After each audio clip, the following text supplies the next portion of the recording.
Well, hello everyone, this is Fracture, and I welcome you back to Let's Play System Shock on the PC, the original DOS version.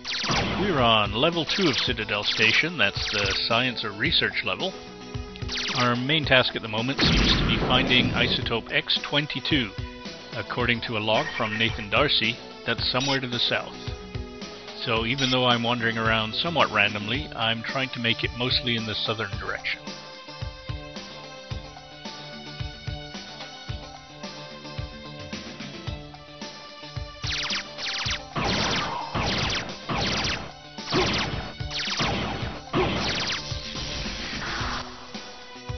Wow, that hurt.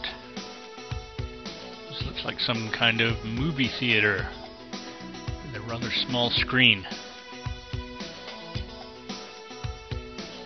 Whoa, whoever gets that seat better get a cut rate ticket.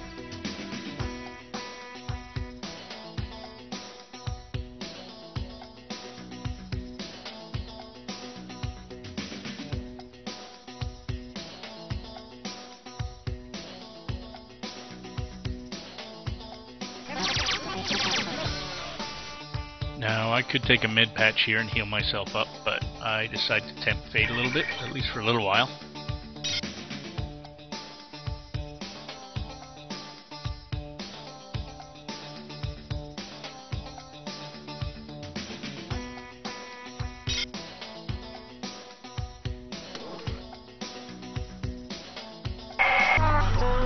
Cyborg 43S. The current strain of virus is approaching its toxic perfection. We are using human and plant subjects to breathe the virus into tumors. Guard the executive and residential zones on level 6 well, my children. I sense infiltration.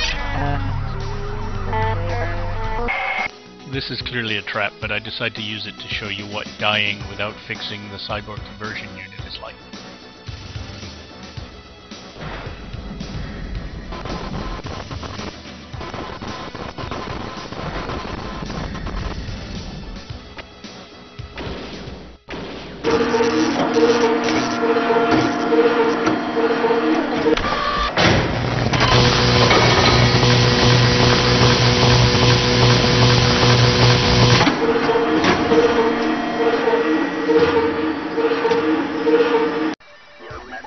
If you're gonna get converted into a cyborg, might as well be a kick-ass one like that.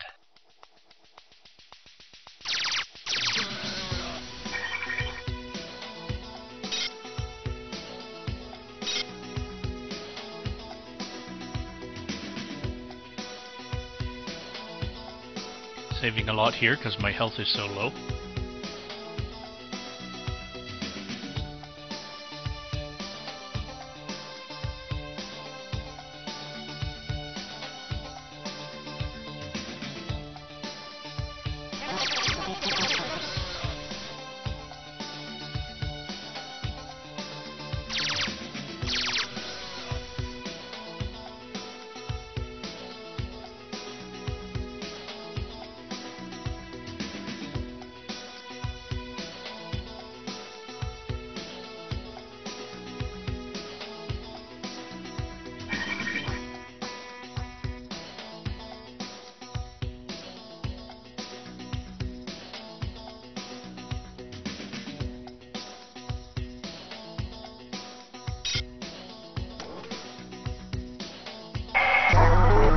In my talons, I shape clay, crafting life forms as I please.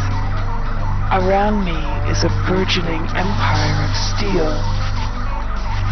From my throne room, lines of power careen into the skies of Earth.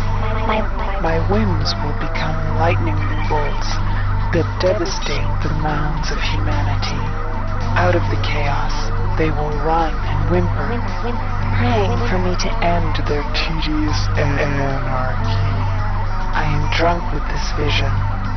God, the title suits me well.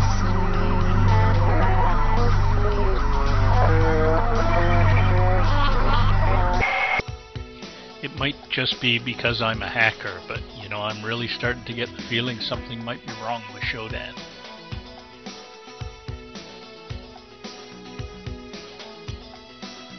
Ooh, a library. I could use a break, sit down, read a novel.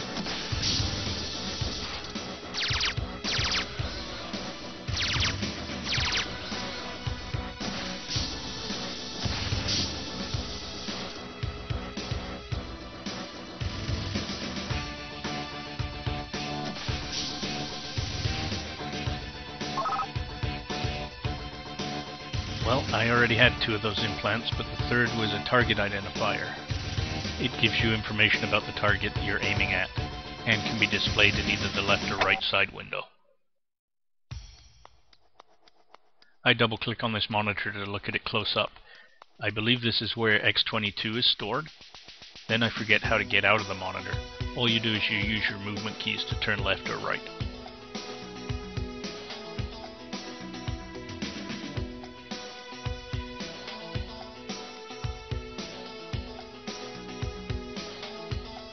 It looks like we have to hack this terminal to find out the safety override code. That's one of the pieces of information Nathan Darcy told us we needed. Hacking these wiring diagrams is semi-random. You move the wires watching the green bar. Any movement that improves the bar's progress from left to right, you try to leave alone, and you move the other wires around. Finding the correct sequence is mostly luck, tempered by a little puzzle-solving skill.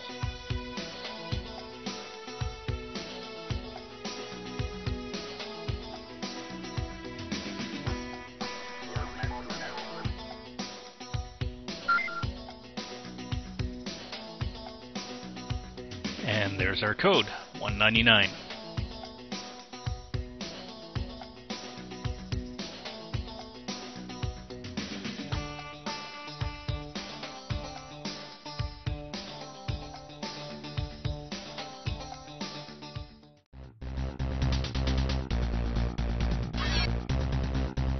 Whoa, nice greeting.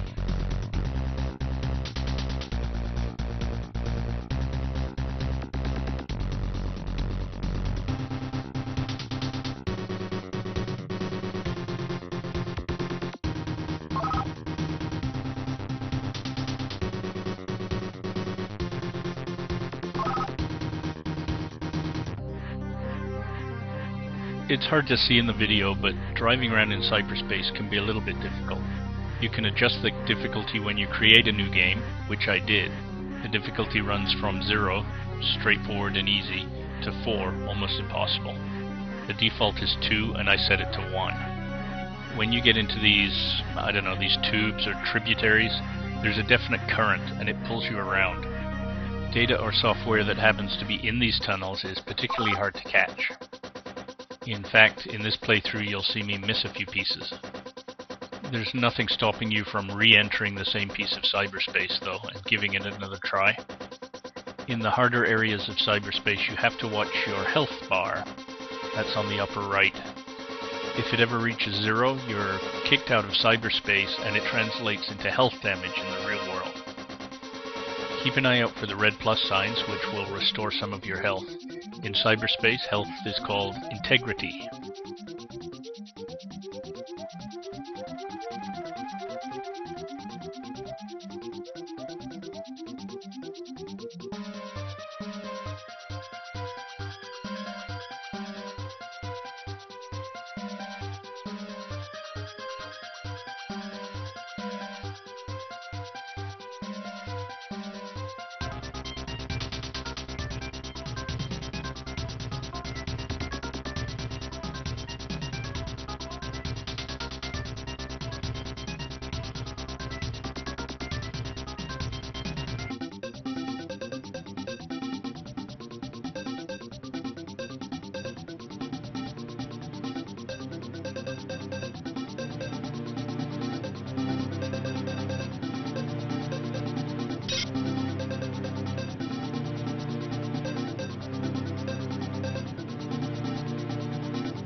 If we want to find out what this piece of data is, we'll have to come back later. That blue device attached to it prevents you from picking it up. we'll need to find a piece of software called an ICE, which can be fired at this piece of data to remove the blue device.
Now you'll notice two of the messages we've seen are about security moving to the computer core. I've never tested to see if our presence in cyberspace alerts them to increase security around the core, or if reading those messages simply serves as a warning to us that we wouldn't have found if we weren't in cyberspace. In either case, it looks like we're going to have a fight on our hands when we reach the core for this level. And talking about having a fight on our hands,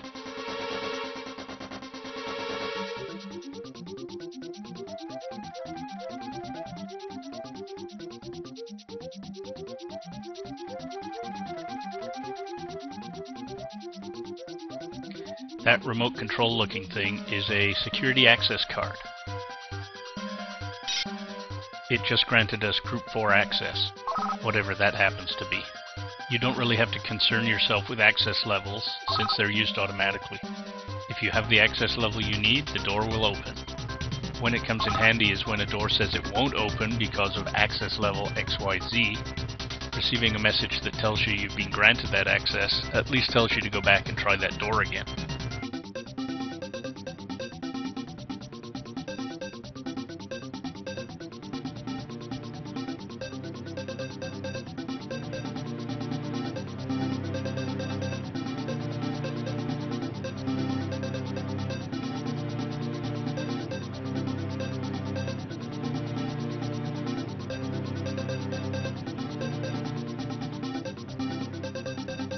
You'll notice I just missed a data box. I can't go back and get it because of the current in these tubes. But if I really wanted to find out what was on it, I can just go back into cyberspace and work my way around again.